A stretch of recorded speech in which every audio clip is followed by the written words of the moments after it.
وثبت المتأخر به او بأسرع منه فهو الناسخ والمنسوخ والآخر منسوخ۔ پھر اگر یہ پہچانا جائے، معلوم ہو جائے اور ثابت ہو جائے کہ یہ متأخر ہے، ایک روایت دوسرے سے زمانے کے اعتبار سے، زمانی لحاظ سے متأخر ہے، اور بأسرع منہ، یا یہ اس سے زیادہ سریع ہے اس کی مخاصمت میں، مخالفت میں، فہو الناسخ، تو وہ ناسخ ہوگی، والآخر المنسوخ، اور دوسری جو ہے وہ منسوخ ہوگی۔ کیا کسی روایت کا متأخر ہونا بس اسی قدر ضروری ہے یا اس کے لیے کوئی اور شرط بھی ہے؟ اس بارے میں حافظ ابن جوزی رحمۃ اللہ علیہ نے التحقیق میں یہ بات کہی ہے کہ من شرط الناسخ ان یکون اقوی من المنسوخ، من شرط الناسخ ان یکون اقوی من المنسوخ، یہ التحقیق صفحہ 278 جلد اول میں۔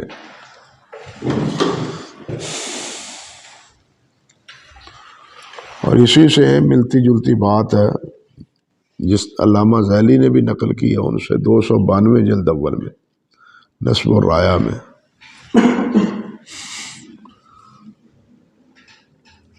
وقال، اور امام حازمی نے کہا ہے، حافظ حازمی رحمۃ اللہ علیہ نے،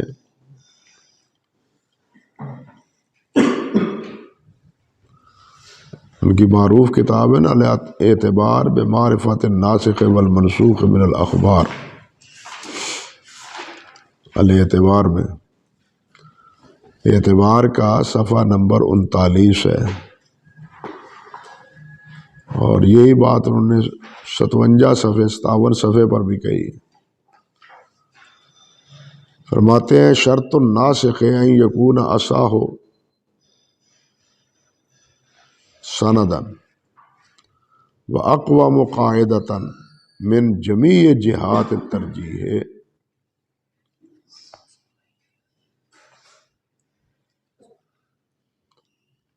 کہ شرط الناسخ ان یکون اصح سندا واقوم قاعدۃ من جمیع جہات الترجیح، ترجیح کے جتنے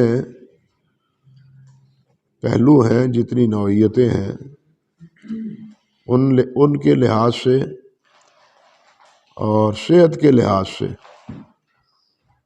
جو ناسخ ہے وہ منسوخ سے اقویٰ ہونی چاہیے۔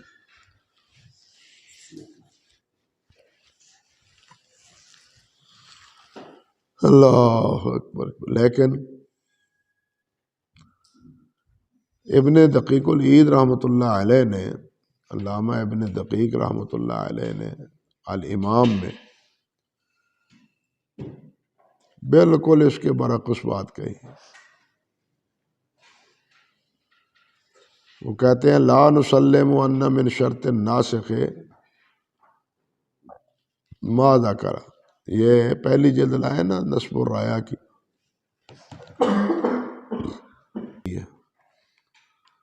علامہ حازمی سے،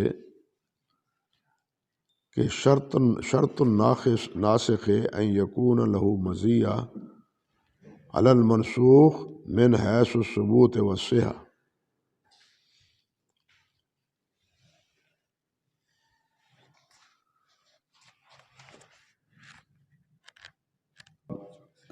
یہاں یہ نقل کرتے ہیں امام ابن دقیق العید سے، ان کی کتاب ہے الامام، اور اس کی شرح ہے الالمام، یہ مکمل نہیں اس وقت موجود، لیکن امام کے حوالے یہ 3 جلد تک شیخ ذیلی رحمۃ اللہ علیہ دیتے ہیں۔ مگر اس وقت اس کے صرف 3-4 جلدیں چھپی ہیں، طہارت کے مسائل ہی اس میں بڑی مشکل سے آئے، پورے نہیں ہوئے، باقی مذاہب مسالک تو بعد کی بات ہے۔ تو یہاں یہ جو اذان کا مختلف ہی مسئلہ ہے، حضرت ابو محذورہ رضی اللہ تعالیٰ عنہ اور حضرت بلال رضی اللہ تعالیٰ عنہ کی روایت، حضرت ابو محذورہ کو جس طرح اذان سکھلائی اس اذان کے قائل ہیں امام شافعی رحمۃ اللہ علیہ، اور جس طرح حضرت بلال کو اذان کے لائق دیتے تھے سکھلائی گئی، اس کے مطابق عمل ہے ہمارے علماء احناف کا۔ پھر اسی پر آگے تکبیر کے حوالے سے بھی اختلاف کہ تکبیر کس طرح ہونی چاہیے، یہ بات آپ کے علم میں ہے، اگر نہیں تو ہونی چاہیے، سمجھے نا بات، یعنی نہیں تو ہونی چاہیے، یہ کیا مختلف ہے اذان اور تکبیر کا۔ پھر دونوں کی آپس میں ترجیحات ہیں، شوافے کی اور احناف کی۔ انہی ترجیحات میں ایک ترجیح یہ بھی شوافے بیان کرتے ہیں کہ حضرت ابو محذورہ کو اذان نبی علیہ الصلوۃ والسلام نے سکھلائی 8 میں جا کے فتح مکہ کے موقع، تو یہ روایت متاخر ہے۔ اور ایک روایت میں یہ بھی لفظ ہے ابو داود میں کہ اذان کا جو سنت طریقہ ہے جناب وہ مجھے بتلائے۔ ابو داود میں ہے کہ جو اذان کا مسنون طریقہ ہے، سنت طریقہ ہے، وہ بتلائے۔ تو نبی علیہ الصلوۃ والسلام نے اذان کا انہیں طریقہ بتلایا جس میں دوہری اذان کا ذکر ہے۔ یہ ترجیحات میں سے ایک ترجیح ہے جو شوافے ذکر کرتے ہیں، اور دوسرا یہ کہ وہ روایت بھی صحیح ہے۔ اب شیخ ابن دقیق العید فرماتے ہیں وَاعْتَرَضَ شیخ تقی الدین فی الامام قولہ من شرط الناسخ، کس کا قول؟ ابن جوزی کا، کہ من شرط الناسخ ان یکون اصح سندا واقوی من جمیع جہات الترجیح۔ وہ جو عبارت پہلے میں تمہیں بتلا چکا ہوں، یہ التحقیق میں اصل عبارت ہے۔ فقال، شیخ تقی الدین ابن دقیق کہتے ہیں لا نسلم ان من شرط الناسخ ما ذکر، جو حضرت صاحب آپ اصول ذکر کر رہے ہیں ہم اس کو مانتے ہی نہیں، ہم اس کو نہیں مانتے۔ بل یکفی فی ان یکون صحیحا، بس یہی کافی ہے کہ وہ روایت صحیح ہو، متاخرا معارضا غیر ممکن الجمع بینہ و بین معارضہ، جو متاخر ہو اور دونوں میں کوئی وجہ ترجیح نہ ہو، دونوں میں کوئی وجہ ترجیح نہ ہو۔ اللہ اکبر کبیرہ۔ فلو فرضناہما متساویین فی الصحہ ووجد ما ذکرناہ من الشروط لثبت النسخ، کہتے ہیں اگر فرض کریں کہ وہ یہ دونوں صحت میں برابر ہیں، ووجدنا ما ذکرناہ من الشروط، اور پالے ہم ان میں سے کوئی شرط جن کا ہم ذکر کرتے ہیں ترجیح میں وہ پائی جائے، تو پھر کہتے ہیں لثبت النسخ، پھر نسخ ثابت ہو جو وضوح ترجیح میں سے۔ فرماتے ہیں واما انہ یشترط ان یکون ارجح من المعارض فی الصحہ فلا نسلم، رہ گئی یہ بات کہ یہ شرط کہ وہ معارض میں دونوں روایتوں میں جو تعارض ہے ان میں سے یہ روایت جو ہے یہ زیادہ راجح ہو، اس کو ترجیح ہو صحت کے اعتبار سے، پھر صحت کے لحاظ سے فلا نصلی، یہ ہم نہیں مانتے۔ نعم، ہاں، لو کان دونہ فی الصحہ ففیہ نظر، اگر وہ صحت میں کم ہے تو پھر اس میں غور و فکر کی ضرورت ہے۔ اگر وہ صحت میں کم ہے تو پھر کیا ہے، نظر و فکر کی اس میں ضرورت ہے۔ تو یہ بات کہی ہے علامہ ابن دقیق العید رحمۃ اللہ علیہ نے، اور اسے نقل کیا ہے، اللہ آپ کا بھلا کرے، علامہ زیلعی نے، صفحہ 273 274 جلد اول۔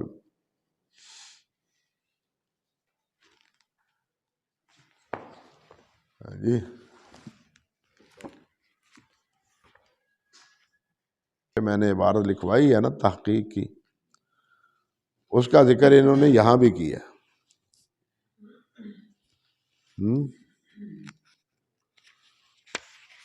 یہ روایت ہے باب السجود کے حوالے میں، لا ترفع الایدی الا فی سبعۃ مواطن، اس روایت کے حوالے سے، اور یہاں بھی وہی نقل کرتے ہیں کہ ان من شرط الناسخ ان یکون اقوی من المنسوخ، یعنی آگے جا کے پھر یہی شرط نقل کرتے ہیں۔ کہنے کا مقصد یہ تھا کہ بعض حضرات یہ شرط عائد کرتے ہیں، جس طرح کہ ابن جوزی رحمۃ اللہ علیہ ہیں، کہ منسوخ تب مانیں گے جب ناسخ وہ منسوخ سے زیادہ قوی ہو سند دن، لیکن ابن دقیق العید فرماتے ہیں کہ اقوی ہونا ضروری نہیں ہے، صرف صحیح ہونا ضروری ہے۔ اگر کمزور ہو تو پھر غور و فکر کریں گے کہ کوئی اور سبب ہے، کوئی اور وجہ ہے جس کی وجہ سے ہم یہاں ناسخ و منسوخ کو، ناسخ و منسوخ کا اصول استعمال کر سکتے ہیں۔ لیکن المیہ یہ ہے، اب پہلے لائیں موطا امام محمد، دوسری جلد نصب الرایا کی بھی، صلاۃ القائد میں موطا سے وہ معروف روایت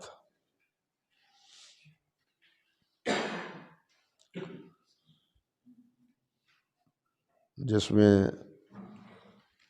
ذکر ہے کہ نبی علیہ الصلوۃ والسلام کو بخار ہوا تھا اور آپ نماز پڑھا رہے تھے۔ اللہ اکبر کبیرہ،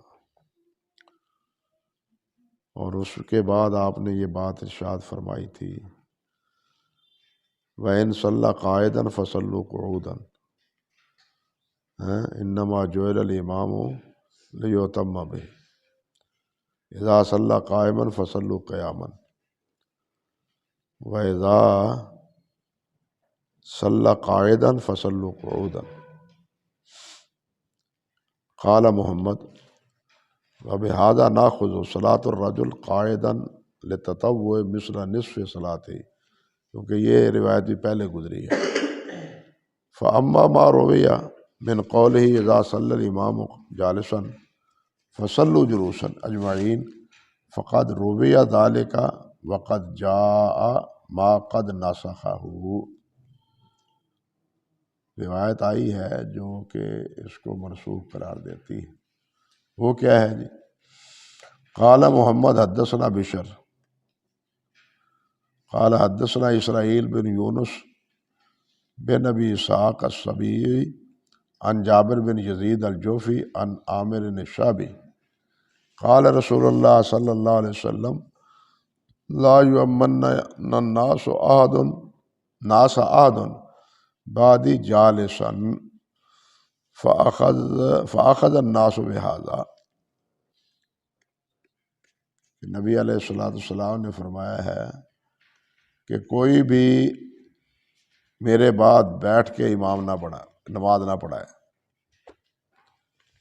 کوئی بھی میرے بعد بیٹھ کے نماز نہ پڑھائے، لا یؤمن الناس احد بعدی جالسا، کہتے ہیں اس پر عمل ہے۔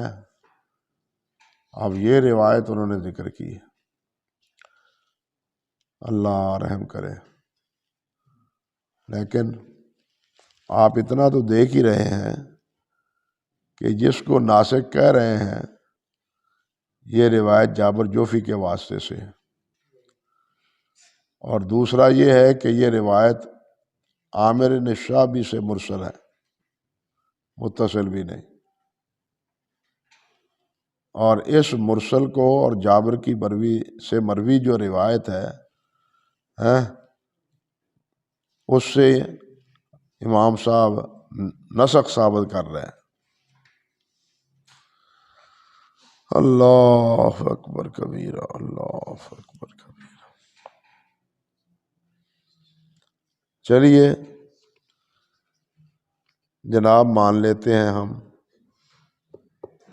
کہ مرسل آپ کے نزدیک حجت ہے اور اس کو آپ صحیحت کا درجہ دیتے ہیں، صحیح مانتے ہیں، لیکن وہ پیچھے ان کے شاگرد جو جابر ہیں ان کے بارے میں تو امام صاحب کے والد نا استاد کہتے ہیں امام محمد کہ ما رأیت اکذب من جابر، جابر سے بڑا جھوٹا میں نے کسی کو نہیں پایا۔ اب کہاں یہ تصور کہ چلیے اصح نہ ہو صحیح ہو، کہاں یہ تصور، اور کہاں یہ روایت جو جابر کے حوالے سے مروی ہے۔ اسی لیے امام ابن حبان رحمۃ اللہ علیہ نے اس پر نقد بڑا سخت الفاظ سے کیا ہے۔ اللہ اکبر، کہتے ہیں لا یؤمن احد بعدی جالسا وہذا لو صح اسنادہ لکان مرسل والمرسل عندنا ومن لم یروی سیئان، برابر تو نہیں ہے نا، لأننا لو قبلنا ارسال تابعی وان کان ثقہ لزمنا قبول مثلہ عن اتباع التابعین، وإذ قلنا لزمنا قبولہ من اتباع التابعین ویؤدی ذلک الی ان یقبل من کان احد اذا قال قال رسول اللہ صلی اللہ علیہ وسلم وفی ھذا نقص الشریعہ۔ اگر آپ کہیں کہ جناب یہ مرسل قبول ہے کیونکہ یہ ثقہ راوی روایت کرتا ہے، امام صاحب کہتے ہیں پھر تبع تابعی جو ہے نا وہ بھی اگر ثقہ روایت ارسال کرے تو وہ بھی قبول ہونی چاہیے۔ پھر اگر تبع تابعی نہیں اس کے بعد بھی اگر کوئی کہہ دیتا ہے قال رسول اللہ صلی اللہ علیہ وسلم قابل اعتماد تو وہ بھی قبول ہونی چاہیے۔ جب آپ کے نزدیک ثقہ تابعی روایت کرے تو قابل قبول ہے، تو تابعی کے علاوہ بھی جو ثقہ ہے اس کی بیان کی ہوئی روایت بھی آپ کو قبول کرنی چاہیے۔ فرماتے ہیں والعجب، تعجب کی بات یہ ہے کہ ان ابا حنیفہ یجرہ ابا جابر جوفی ویقذبہ ثم لما اخترہ الامر جعل یحتج بحدیثہ۔ عجیب بات ہے کہ امام ابو حنیفہ ایک طرف جرح کرتے ہیں اور اس کی تکذیب کرتے ہیں، اور جب کوئی خطرہ لاحق ہوتا ہے کہتے ہیں تو پھر وہ اسی سے احتجاج بھی کرتے ہیں۔ سمجھے بات؟ وذالک کما اخبرنا، پھر آگے وہ ساری سند ذکر کر سمیت ابا حنیفہ یقول ما رأیت فی من لقیت افضل من عطا وقد ذکرنا ترجمۃ جابر فی کتاب الضعفاء انتہا۔ یہ کلام ہے امام ابن حبان رحمۃ اللہ علیہ کا۔ کہنے کا مقصد یہ ہے کہ ناسخ و منسوخ کے بارے میں ان حضرات کے ہاں یعنی خود ائمہ احناف کے ہاں صحت عدم صحت کا کوئی اعتبار نہیں، بس وہ بعد میں ہونی چاہیے روایت، جیسے بھلے جیسی بھی ہو، لیکن یہ بات درست نہیں ہے۔ صحیح یہی ہے کہ وہ روایت کم سے کم صحت کے درجے تک ہو، ناسخ ہو یا غیر ناسخ ہو، اگر وہ صحیح نہیں ہے تو وہ تو کسی درجے میں قابل قبول ہی نہیں. چاہے جائے کہ اس سے نسخ ثابت کرنا شروع کر دیں، یکنا شد دو شد، ہاں، چاہے جائے کہ اس سے ہم دو مسئلے شروع کر دیں، استدلال بھی کریں اور نسخ بھی اس سے ثابت کریں. اس لیے ابن دقیق العید رحمۃ اللہ علیہ نے یہ بات معقول فرمائی ہے کہ ناسخ کے لیے علی الاقل کیا چاہیے؟ صحت چاہیے. چلیے ابن دقیق العید کی بات، ابن جوزی رحمۃ اللہ علیہ کی بات نہ صحیح کہ وہ اصح ہو منسوخ سے، نام ٹھیک ہے جی، لیکن صحت تو ملحوظ ہونی چاہیے، کیونکہ صحت کے بغیر تو کوئی روایت جو ہے وہ ویسے ہی قابل قبول نہیں. چاہے جائے کہ ہم ناسخ کے لیے اس کی کوئی شرط ہی عائد نہ کریں، سمجھے نا.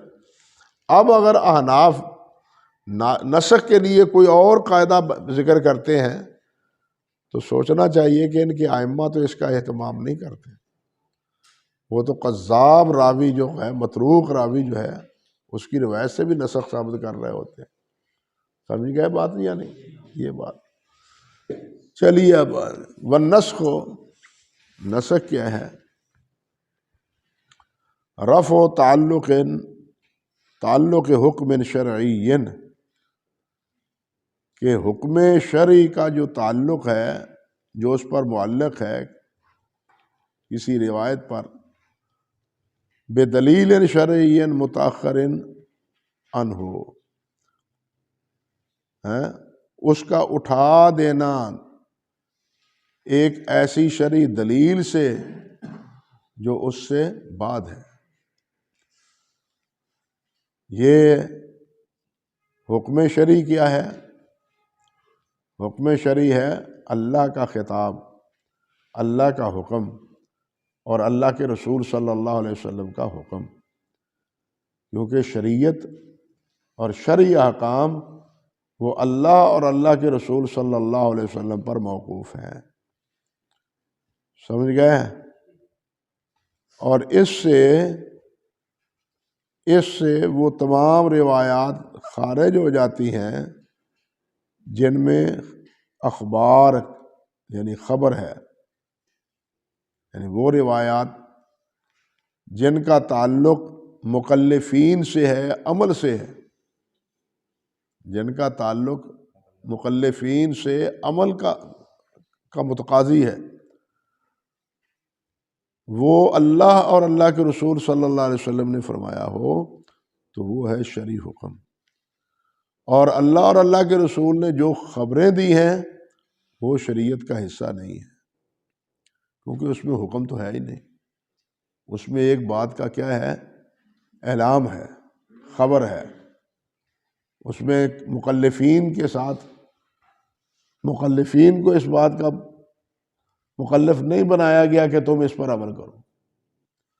سمجھے نا بھائی؟ اور اسی طرح وہ روایتیں جو وعدہ یا وعید کے حوالے سے ہیں وہ بھی خارج ہیں. وعدہ اور وعید کے متعلق بھی ہیں جو وہ خارج ہیں. حکم شرعی وہ ہے جو اللہ اور اللہ کے رسول صلی اللہ علیہ وسلم ذکر کرے. دیکھیے جہاں بھی اللہ نے ذکر فرمایا وہ کیا ہے؟ اطیعوا اللہ و اطیعوا الرسول. اللہ اکبر. اللہ کی اطاعت کرو اور اللہ کے رسول کی اطاعت کرو. یہاں رسول کے ساتھ بھی اسی طرح اطاعت کا لفظ ہے جس طرح اللہ کے ساتھ.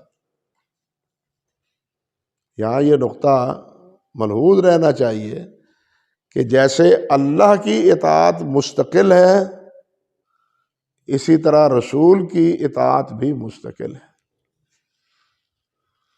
جس طرح اللہ کی اطاعت دائمی ہے، اسی طرح رسول کی اطاعت بھی دائمی ہے. سمجھے نا؟ یہ نہیں کہ وقتی ہے. آپ کی اطاعت کے مکلف صرف صحابہ ہیں رضوان اللہ علیہم اجمعین، نہیں. جس طرح اللہ کا حکم جو ہے وہ سب آنے والوں کے لیے، اسی طرح رسول کا حکم بھی سب آنے والوں کے لیے. ازلی حکم یعنی اب ہمیشہ کا حکم وہ ہے اللہ اور اللہ کے رسول کا، اور یہ بھی اس بات کی دلیل ہے کہ رسول اللہ صلی اللہ علیہ وسلم کے بعد اور کوئی رسول نہیں ہے۔ یہ اس بات کی بھی دلیل ہے، اطیعوا اللہ و اطیعوا الرسول کا جو لفظ، کہ رسول کے علاوہ اور کوئی رسول نبی نہیں ہے اور کوئی رسول نہیں ہے۔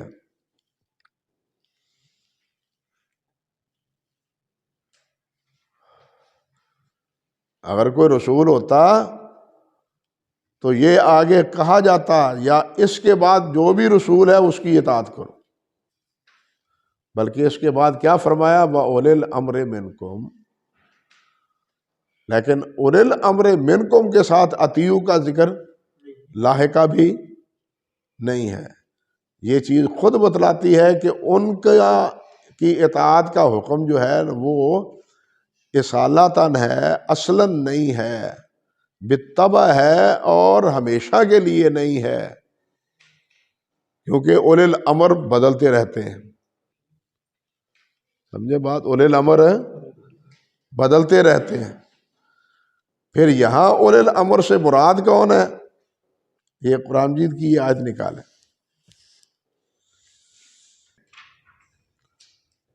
علماء اس سے مراد لیے گئے ہیں، لیکن راجح بات یہی ہے کہ اولی الامر سے مراد جو ہے نا وہ حاکم ہیں، ہمارے امراء ہیں، امر جو حکم کے کہنا چاہیے کہ والی ہیں۔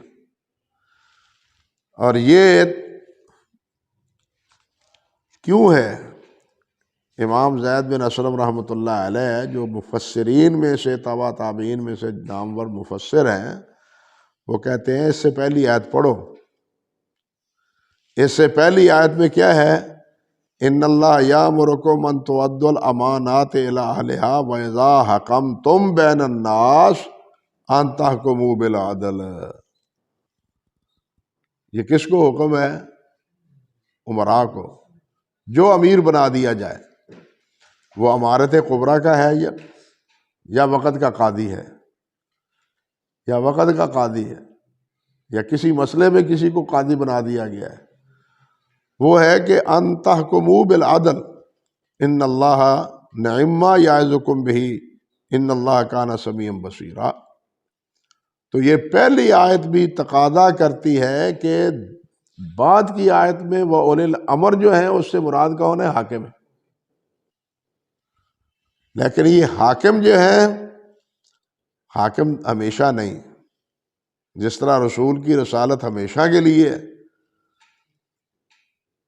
رسول کی رسالت ہمیشہ کے لیے ہے، تو اس لیے ان کی اطاعت بھی مستقل اللہ تعالیٰ نے ذکر کی ہے یہاں، جس طرح کہ اطیع اللہ کی ہے، لیکن اولی الامر سے ایسا نہیں ہے۔ اس لیے نہیں ہے کہ اولی الامر ایک تو ہمیشہ ہوتا نہیں، اور ایک یہ کہ اس سے اختلاف ممکن ہے، لیکن اللہ اور اللہ کے رسول سے اختلاف کا کوئی جواز نہیں ہے، اس لیے وہاں ساتھ اطیعوا نہیں ہے۔ یہ سمجھ گیا نقطہ؟ ہاں۔ اور اولی الامر سے اختلاف ممکن ہے، انبیاء سے اللہ اور اللہ کے رسول سے اختلاف ممکن ہے، ناممکن ہے، مومن کے لیے اس کی کوئی گنجائش نہیں۔ اللہ اکبر کبیرہ۔ تو یہ آیت ہے خود اس بات کی دلیل ہے کہ نبی علیہ الصلوۃ والسلام کے بعد کوئی نبی نہیں، اور اولی الامر جو ہیں ان میں وہ تبدیل بھی ہوں گے اور ان میں خطا بھی ہوگی۔ اسی لیے آگے فرمایا وَإِن تَنَازَعْتُمْ فِي شَيْءٍ فَرُدُّوهُ إِلَى اللَّهِ وَالرَّسُولِ۔ سمجھ آئی یا نہیں؟ کہتے ہیں کہ نسخ کیا ہے؟ حکم شرعی کا جو تعلق ہے اس کا اٹھ جانا۔ اللہ اکبر۔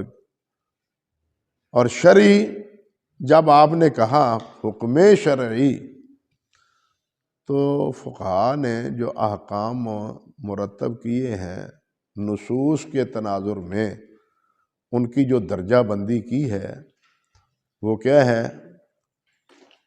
یہ واجب ہے، یہ سنت ہے، یہ مستحب ہے، سمجھے یا نہیں؟ یہ مباح ہے۔ اور ہر ایک کی درجہ بندی احناف کے نزدیک تو ہے فرض ہے، پھر واجب ہے، پھر سنت ہے، پھر مباح، سمجھے؟ یہ کرتے ہیں تقسیم۔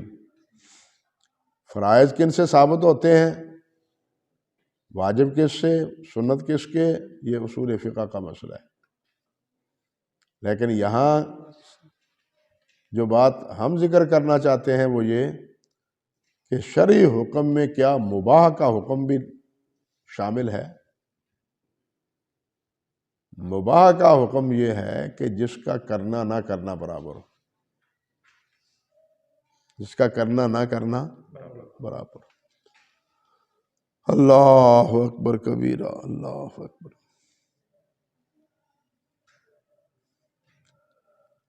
بعض نے کہا ہے، امام کا نام ہے، یعنی انہی حضرات نے، کہ مباح وہ ہے ما اذن اللہ للمکلف بفعلہ و ترکہ من غیر مدح و لازم، کہ اللہ نے کوئی حکم فرمایا ہو لیکن اس کے ترک اور اس کے فعل پر کچھ بھی لازم قرار نہ دیا، کرو یہ ثواب ملے گا، نہ کرو یہ عقاب ہوگا۔ مباح جس کا کرنا نہ کرنا برابر ہی ہے، کرنے پہ کیا کچھ نہیں، زیادہ سے زیادہ ہوگا کہ وہ آپ کی ذمہ پر لگی ہے، یہ جا تو ہے ہی نا۔ اور مباح کے لیے خلق لکم ما فی الارض جمیعا، اس سے استدلال کرتے ہیں کہ ہر چیز اللہ ذو الجلال نے انسان کے لیے پیدا کی ہے۔ تو کہتے ہیں کہ حکم شرعی میں یہ مباح خارج ہو جاتا ہے، کیونکہ وہاں تو یہ ہے ہی نہیں کہ اس کا کیا ملے گا یا کیا نہ ملے گا، تو اس کے نسخ کا فائدہ کیا؟ نسخ کا تو وہاں ہے جہاں ایک حکم ہے کہ یہ کرو، یا یہ حکم ہے کہ نہ کرو۔ مباح میں تو دونوں صورتیں کیا ہیں؟ وہ یکساں ہیں، اس لیے مباح میں نسخ نہیں ہے۔ تو سمجھ گیا بھائی، رفع و تعلق حکم شرعی، اللہ اکبر کبیرہ، اللہ اکبر کبیرہ۔ یہ کہا ہے، بعض حضرات اس بات کا بھی موقف ہے کہ مباح بھی حکم شرعی ہے، مباح بھی حکم شرعی ہے۔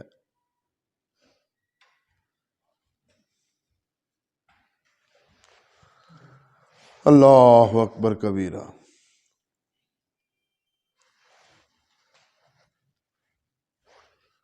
چلیے بھائی، کہتے ہیں بدلیل شرعی، شرعی دلیل سے، یعنی اللہ اور اللہ کے رسول صلی اللہ علیہ وسلم کے حکم سے، صحابی اور تابعی کے حکم سے نسخ نہیں ہوتا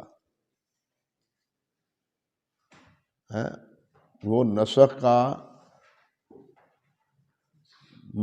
بیان کرنے والا تو ہو سکتا ہے لیکن ناسخ نہیں ہو سکتا، کیونکہ ناسخ حاکم اللہ ہے اور اس حکم کا نسخ بھی اللہ کے اختیار میں، کسی اور کے حکم میں نہیں ہے۔ رسول تو اس لیے ہے کہ رسول صلی اللہ علیہ وسلم جو نسخ فرمائیں گے وہ من جانب اللہ ہوگا، وہ بھی من جانب اللہ ہوگا، اور یہ اللہ کے حکم کو معطل کرنا یہ اللہ اور اللہ کے رسول کے علاوہ کسی اور کے اختیار میں نہیں ہے۔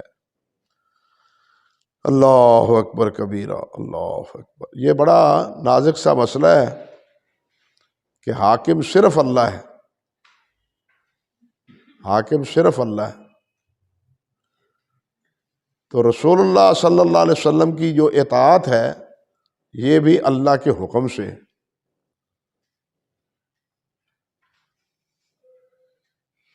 بلکہ اللہ نے یہ فرمایا ہے وَمَا أَرْسَلْنَا مِن رَسُولٍ إِلَّا لِيُطَاعَ بِإِذْنِ اللہ، کہ اللہ کے حکم سے اس کی اطاعت، کہ رسول کی اطاعت کرو، فرما برداری کرو، اور جہاں رسول سے کوئی خطا ہو جاتی ہے اللہ تعالیٰ ان کو اس پر قائم نہیں رکھتے، اس کی تنبیہ فرما دیتے ہیں، اور وہ تنبیہ بھی اللہ اکبر کبیرہ اللہ اپنے جلال اور اپنے مقام کے لحاظ سے فرماتے ہیں۔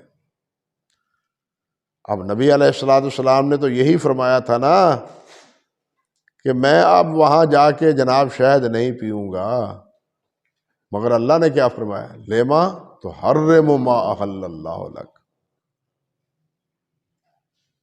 لیما تو حرم، اللہ کے اگر کہا جا سکتا حرام تو آپ نے دی گئی، کیا ہی نہیں، کہا ہی نہیں تھا، صرف یہی فرمایا تھا نا کہ میں پیوں گا نہیں، لیکن اس پر بھی اللہ سبحانہ و تعالیٰ نے سخت گیر الفاظ سے کیا کیا ہے، یا اسی طرح جس طرح کہ اللہ سبحانہ و تعالیٰ نے اصحاب بدر کے موقع پر فدیہ لے کے آپ نے چھوڑا تھا، تو اللہ نے کیا فرمایا تھا کہ اگر اللہ تعالیٰ کا لکھا ہوا نہ ہوتا تو تم کو سخت عذاب آتا، ہے نا؟ سورۃ آل عمران نساء میں ہے غالباً، انفال میں اللہ ذوالجلال، یہ کیوں ہے یہاں، یہ بھی دیکھیے یہ کیوں ہے، یہ اس لیے ہے کہ انسان کی جتنی عظمت ہوتی ہے اگر اس سے خطا ہوتی ہے تو اللہ تعالیٰ کی طرف سے غلطی بھی، اللہ تعالیٰ کی طرف سے تنبیہ بھی اسی طرح ہوتی ہے، جس طرح اللہ ذوالجلال والاکرام نے ازواج مطہرات سے فرمایا ہے کہ اگر تم نافرمانی کرتے ہیں تو تم کو ڈبل عذاب ہوتا، ضعفین، اور ڈبل عذاب دینا اللہ کے لیے کوئی مشکل نہیں ہے۔ اور یونس علیہ السلام نے کیا کیا تھا، یہی نا، انتظار ہی، اجازت ہی نہیں باقی رہ گئی تھی، عذاب کی بشارت تو دے دی تھی،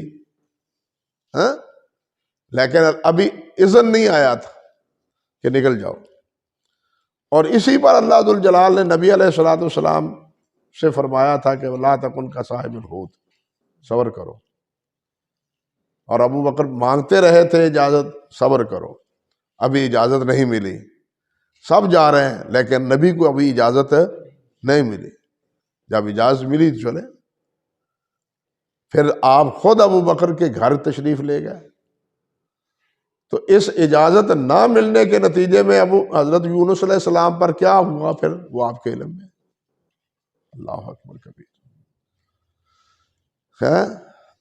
ہم نہ ریکوں سے تو بڑے بڑے خطا ہو جاتی ہیں تو اللہ تعالیٰ فرماتے ہیں چلو میں نے تمہیں معاف کر دیا، تم نے معافی طلب کی، میں نے معاف کر دیا، لیکن وہاں خطرات بھی زیادہ ہیں، اگر درجات زیادہ ہیں تو خطرات بھی زیادہ ہیں، یہ بات سمجھ لیں،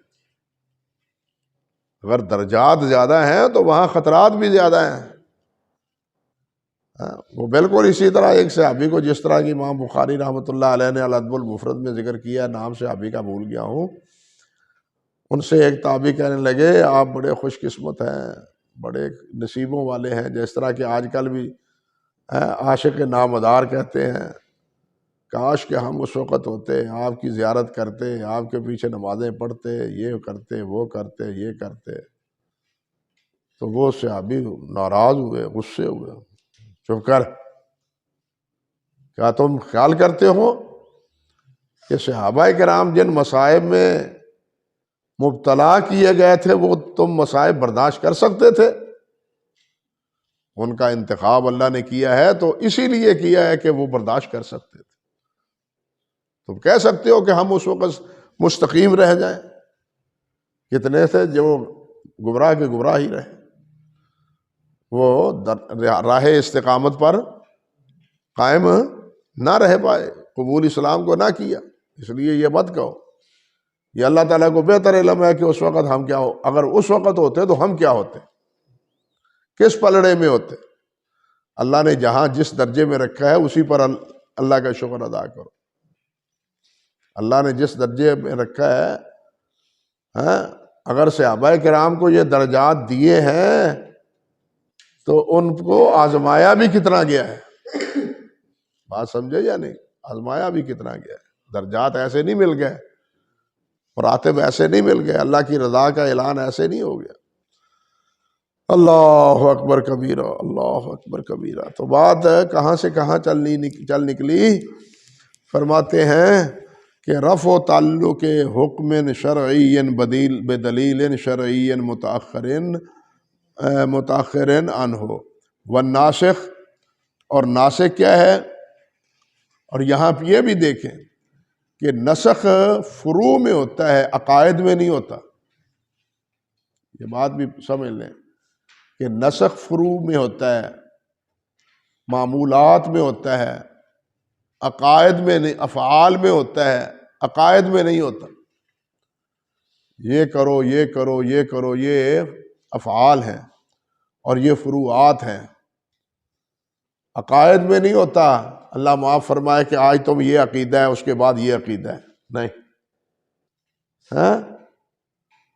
شرع لکم من الدین ما وصی بہ نوح، عقائد میں وہی ہے جو نوح علیہ السلام سے اب تک چلا آ رہا ہے، اس میں کوئی اس میں تعطل یا کوئی اس میں نسخ نہیں ہے۔ یہ نسخ وہ کس میں ہے؟ یہ افعال میں ہے، احکام میں ہے، اور یہ نسخ پھر شرائع میں بھی اسی طرح ہے، شرائع میں بھی اسی طرح ہے۔ یعنی موسیٰ علیہ السلام کی، آدم علیہ السلام کی، موسیٰ علیہ السلام کی، ابراہیم علیہ السلام کی، جو اسی طرح مسائل تھے زندگی گزارنے کے، عبادات سے متعلق ہوں یا معاملات سے متعلق ہوں، ان میں تبدیلی تو آتی رہی ہے، لیکن عقیدے میں تبدیلی نہیں آتی۔ یہ بات اللہ ذوالجلال والاکرام نے فرمائی ہے نا قرآن مجید میں۔ کس طرح ہے آیت کہ مفہوم اس کا یہی ہے کہ شریعت جو ہے نا وہ تمہاری وہ مختلف ہے، لیکن عقیدہ تمہارا یا اصول تمہارا جو ہے نا وہ سب کا ایک ہی ہے۔ اللہ اکبر کبیرہ، اللہ اکبر۔ تو تعظیم یہ عقائد میں نہیں ہے، افعال میں ہے۔ تعظیم فعل ہے، تعظیم کرنا، ادب و احترام کرنا۔ ہاں یہ ہے مسئلہ کہ سجدہ لغیر اللہ یہ شرک ہے یا نہیں۔ اگر شرک سمجھے تو پھر اعتراض وارد ہوتا ہے، اگر حرام سمجھے تو پھر اعتراض وارد نہیں ہوتا۔ سمجھے یا نہیں سمجھے؟ ہمارے شیخ حضرت افسا رحمۃ اللہ علیہ وہ تعظیمی سجدے کو حرام سمجھتے تھے، شرک نہیں کہتے تھے۔ حافظ گوندلوی صاحب یہ بات انہوں نے سرگودے کانفرنس پر درس کے دوران کہہ دی تو ہنگامہ کھڑا ہو گیا، کچھ علماء نے ہنگامہ کر دیا، کیا عرض کروں۔ اور انور اپنے کیا ہے، احمد رضا نے مستقل اس موضوع پر ایک پورا رسالہ لکھا ہے جس میں اس نے یہی کہا ہے کہ شرک نہیں، یہ حرام ہے۔ یہ سجدہ تعظیمی پہلے جائز تھا، لیکن نبی علیہ السلام کی شریعت میں آپ نے اس کو حرام قرار دیا ہے، کیونکہ شرک تو کسی بھی دائرے میں کسی امت کے لیے جائز نہیں ہوا۔ بات سمجھے یا نہیں؟ سجدہ عبادت ہے، سجدہ عبادت ہے، لیکن تعظیمی سجدہ وہ عبادت نہیں ہے،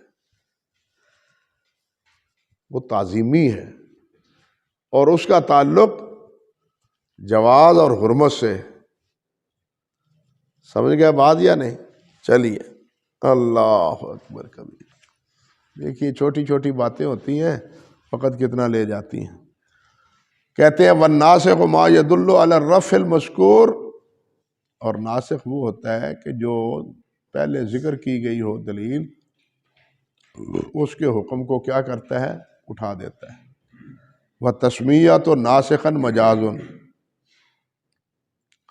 کہتے ہیں کہ نسخ جو ہے نا، اس کا نام جو ناسخ ہم رکھتے ہیں یہ مجازی ہے اپنے اصل کے اعتبار سے، ورنہ یہ حقیقت عرفیہ ہے۔ اصل میں یہ حقیقت عرفیہ ہے۔ کہتے ہیں لِأَنَّ النَّاسِخَ فِي الْحَقِيقَةِ هُوَ اللَّهُ تَعَالَى، اس لیے کہ حقیقتاً ناسخ کون ہے؟ اللہ سبحانہ وتعالی۔ وَيُعْرَفُ النَّسْخُ بِأُمُورٍ، نسخ کا پتہ کیسے چلے گا؟ وہ چند امور سے، چند باتوں سے پتہ چلے گا کہ یہ ناسخ ہے۔ کہتے ہیں اسرعها ما ورد فی النص، کا حدیث بریدہ فی صحیح مسلم، سب سے صریح جو وارد ہوئی ہے نص کے فی النص سے، نص میں یعنی ناسخ کے طور پر، وہ حدیث بریدہ ہے جو صحیح مسلم میں ہے رضی اللہ تعالی عنہ۔ کنت نہیتکم عن زیارت القبور فزوروها فإنها تذکر الآخرہ، کہ یہ تمہیں آخرت یاد دلاتی ہے۔ میں نے پہلے منع کیا تھا، نئے نئے مسلمان ہوئے تھے، جیسے نبی علیہ السلام نے ابتداءً ان برتنوں میں کھانے پینے سے بھی روک دیا تھا جن برتنوں سے وہ لوگ شراب پیتے تھے، تاکہ یہ نہ کہنے دیں رہنے دو ابھی ساغر و مینا میرے آگے، برتن کو کہہ دیں اور دے کے کہیں سراہی در بغل ساغر بقف مستانہ وار آجا، لگائے آسرا بیٹھا ہے ایک دیوانہ مدت سے۔ برتنوں کو دیکھ کے یہ نہ کہنا شروع کر دیں،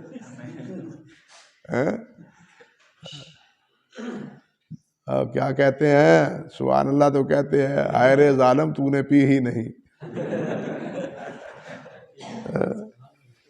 وہ کیا کہتے ہیں؟ قدر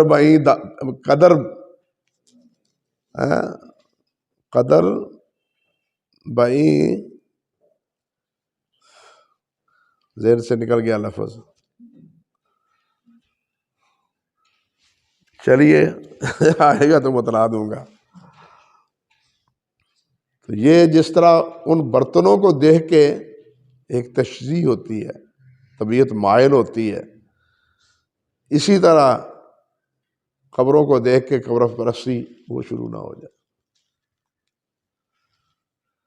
ہم کہتے ہیں نا یہاں یہ ایک اور دلیل بھی ہے،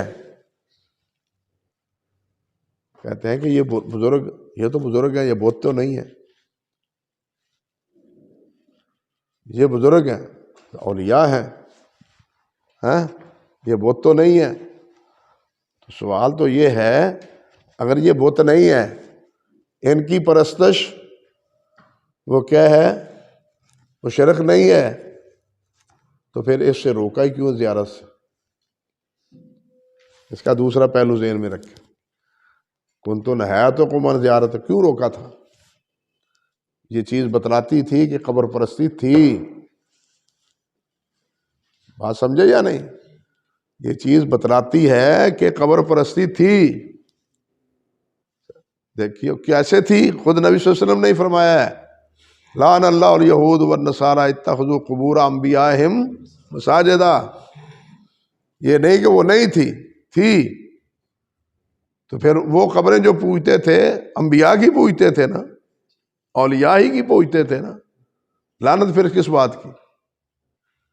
اس لیے یہ جو ان حضرات کا ہے نا جھانسا کہ دیکھو جی بزرگوں کو بہت بڑا آتا ہے، یہ اپنی بے خبری اور جہالت کا نتیجہ ہے۔ یہی روایت کنتم نہیتکم عن زیارت القبور، یہ دلیل ہے کہ قبر پرستی کی پرستی ہوتی تھی، لیکن بعد میں اس سے کب روک دیا؟ کیوں؟ کہ اب توحید کی طرف قبر اب مائل ہو گئے ہیں تبائے، اب تبائے نہیں ڈرتے، نہ لات سے ڈرتے ہیں، نہ عزا سے ڈرتے ہیں، نہ حبل سے ڈرتے ہیں، نہ ہی اب قبروں سے ڈرتے ہیں۔ آج کسی سے نہیں ڈرتے، اب جاؤ بھائی، لیکن اس کا جو فائدہ ہے وہ اب حاصل کرو۔ وہ کیا؟ تذکرکم الآخرہ، دوسروں کو ڈراتے۔ اللہ اکبر کبیر۔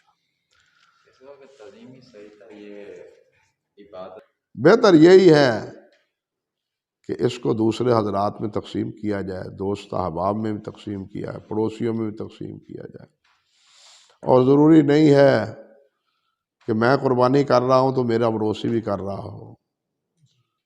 اس حالت میں اپنے پڑوسیوں کا اس لحاظ سے لحاظ رکھنا چاہیے کہ وہ قربانی تو نہیں کر رہے تو بالکل ان کے گھروں میں پہنچانی چاہیے۔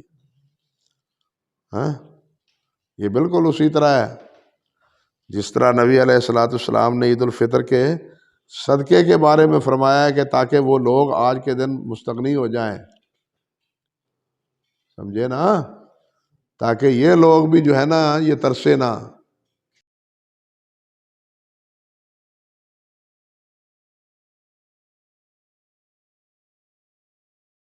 ان کی پوزیشن تو دیکھ لینا چاہیے، اڑوس پڑوس میں قربانی کرنے والے ہیں یا نہیں، اگر نہیں ہے تو پھر ان کو دینی چاہیے۔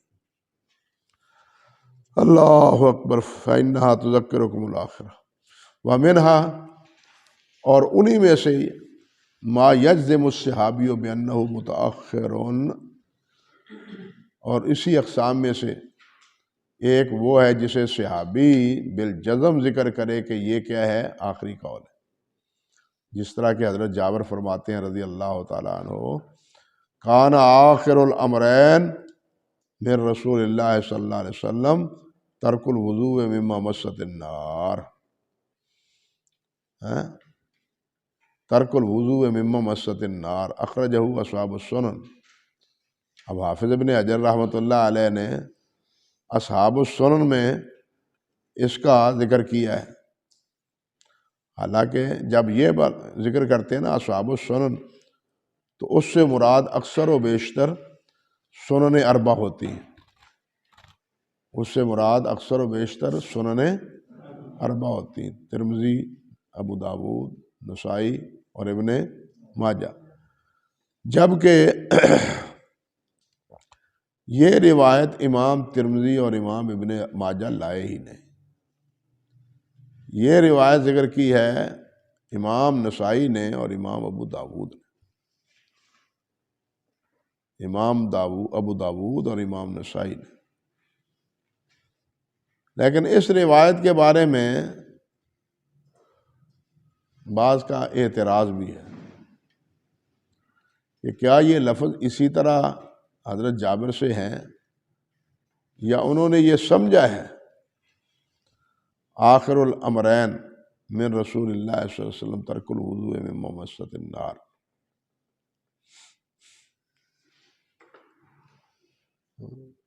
بعض کہتے ہیں کہ نہیں، اصل روایت یہ ہے کہ آخر دور میں نبی علیہ السلام نے کھانا تناول فرمایا اور پھر آپ نے وضو نہیں کیا، اصل روایت یہ ہے، کہتے ہیں آپ نے کھانا تناول فرمایا اور آپ نے وضو نہیں کیا، یہ ہے اصل روایت، جس کو مفہوماً یوں بیان کر دیا گیا ہے جو آپ کے سامنے ہے، کان آخر الامرین من رسول اللہ صلی اللہ علیہ وسلم، لیکن یہ کوئی جوہری اختلاف نہیں ہے، کیونکہ یہ آپ نے اس طرح کیا ہے تو صحابی نے یہی سمجھا کہ اب وہ حکم نہیں رہا وضو کرنے کا.